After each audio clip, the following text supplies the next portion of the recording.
Not all power bends to the will of a White Tower. Some of the most formidable wielders of the One Power walk paths that never touch Tar Valen's marble floors or bow before its strict traditions. They rise in the wilds, in the shadows, or under the banners of empires and armies. And often, their power burns brighter precisely because it is unshaped by the tower's rigid molds. These are the channelers who gain strength not through lectures in the tower, but through hardship, instinct, or raw, untamed talent. And their stories ripple across the pattern like thunder. The Wise Ones. Far from the domed chambers of the White Tower, beneath the blistering sun of the Aiel waste, the Wise Ones channel power as part of life itself. They do not speak of it with grandeur. They do not parade their abilities. But make no mistake, they are some of the strongest female channelers alive. The Wise Ones who can channel are deeply respected among the Aiel. Yet they wield their gifts in secret, refusing even to reveal them to their own people outside the ranks of the Wise Ones.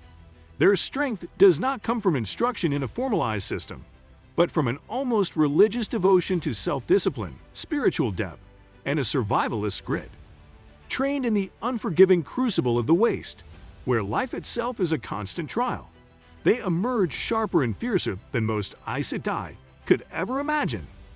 Avienda's journey exemplifies this power, as she evolves from a maiden of the spear into one of the most formidable channelers in the series, not through tower teachings, but through her growth among her people and the guidance of the Wise Ones who teach her to merge will, wisdom, and war. The domain of Seanchan.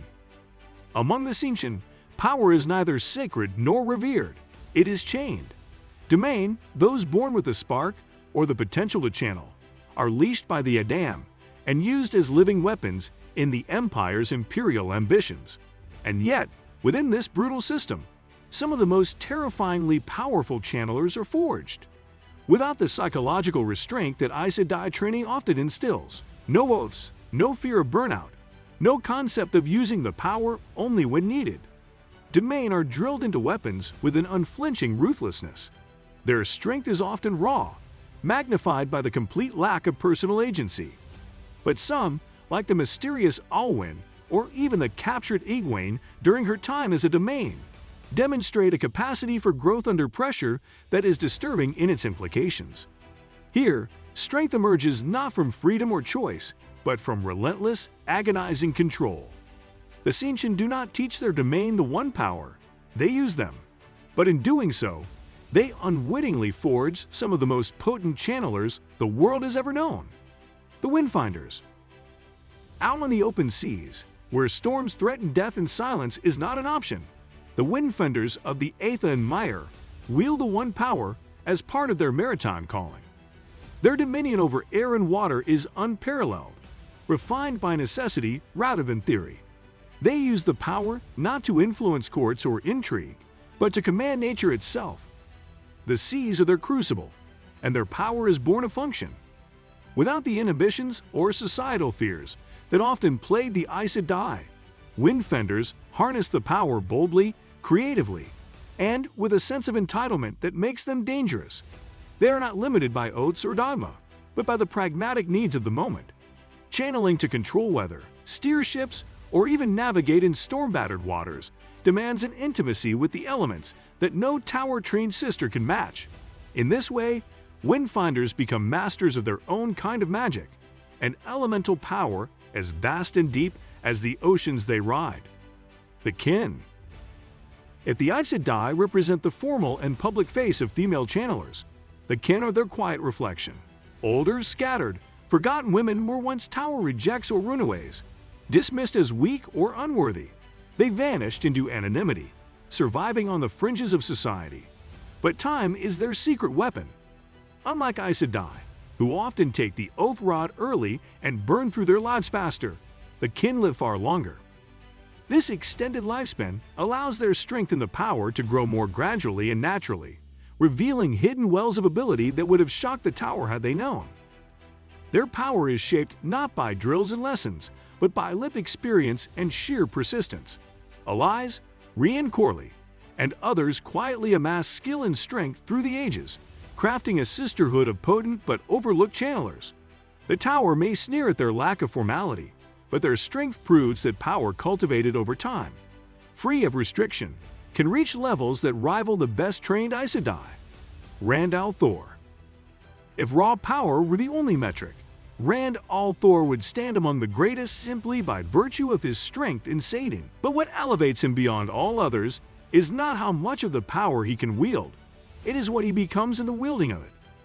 Rand begins as a shepherd with a terrifying burden and ends as a messianic figure who transcends the very essence of channeling. His journey is one of pain, madness, and enlightenment, culminating in his ability to touch both Sedai and Sator in the moment that remakes the world. But more than that, Rand learns to not use the power. His greatest act is an act of surrender.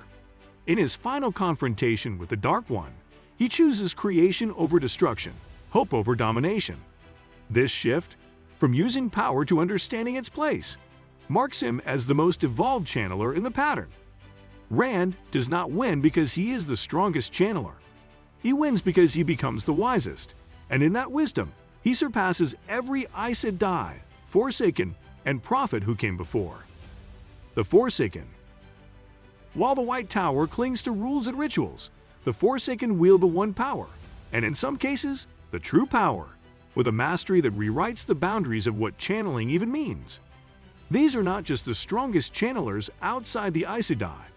They are the darkest reflections of what the Aes Sedai once were at their peak, before the breaking, before the Age of Legends crumbled into myth.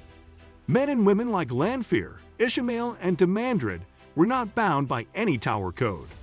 They trained in an era when the power was studied like science, practiced like art, and used with a confidence that borders on divine arrogance.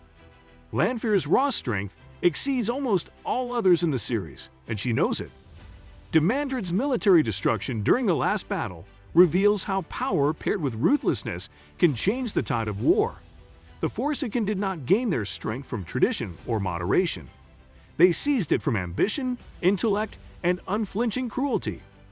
Their command over the one power is unfiltered, and for many of them, enhanced further by their terrifying connection to the true power, a force so addictive and corruptive it shatters the soul. In them, we see what lies beyond the tower, not just strength, but the dark potential of unchecked mastery. The wielders who break the pattern. Some of the strongest channelers in the story are those who never belonged anywhere. Wielders who taught themselves to channel despite the odds. These women, mostly ostracized or feared by society, often develop dangerous blocks or eccentricities in their use of the power. But what they lack in formality, they make up for in raw potential and unpredictable brilliance. Nynaeve Almira is the most legendary of them all. Her block, only channeling when angry, was not a weakness but the crucible in which her strength was forged. When that block finally breaks, the dam bursts. Nynaeve becomes one of the most powerful female channelers alive, capable of feats that seasoned Aes Sedai could only dream of. Her healing weaves alone revolutionize everything the tower thought it knew about the power. Her strength is not just in her raw ability, but in her refusal to bend to convention. Like her, many wielders challenge the very assumptions the tower holds dear, showing that the power can grow beyond training, beyond expectation, and sometimes even beyond comprehension. The Shaman? When the world needs saviors and has only monsters, it turns to men who can channel. The Shaman, trained at the Black Tower, represent an explosion of raw male channeling power unseen since the Age of Legends. Born of necessity and desperation, these men face madness not metaphorically, but literally. The taint on Satan haunts them with every breath they take, every weave they form. And yet, in that crucible of fear and death, they become gods of battle.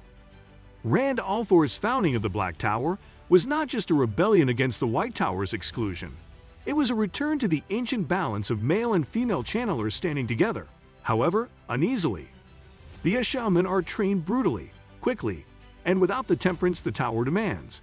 And in that process, they become terrifyingly effective. Logan Ublar, Mazrim Taim, Androl Genhald. Each of these men channels with power and inventiveness that the Aes Sedai struggle to understand, let alone match. Their strength lies not only in raw potential, but in the way they embrace their madness, bend it, and turn it into fuel for transformation. They are weapons, but they are also harbingers of a future where male channelers no longer hide, but lead. Logan Ablar.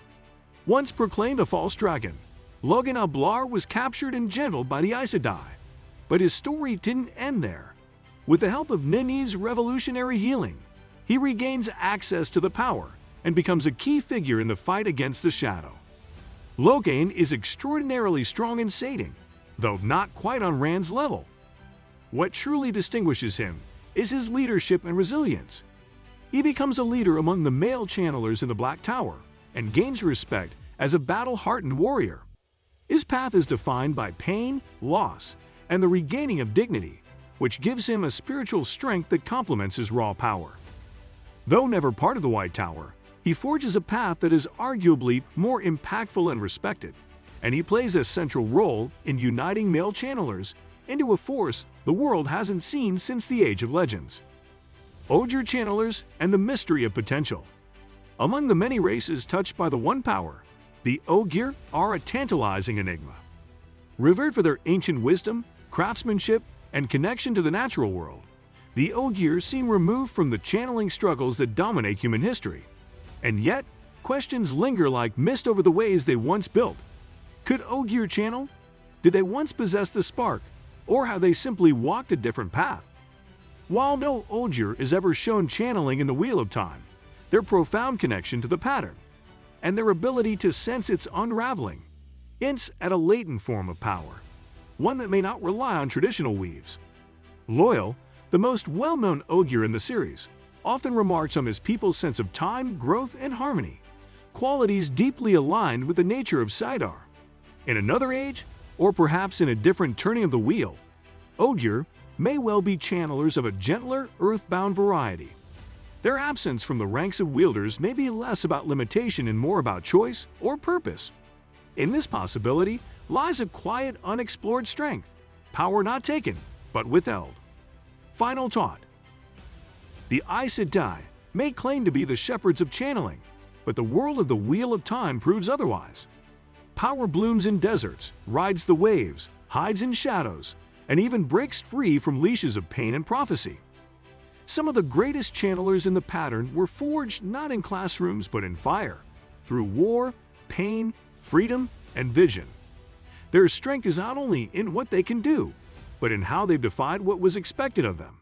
And in that defiance, they've reshaped the world.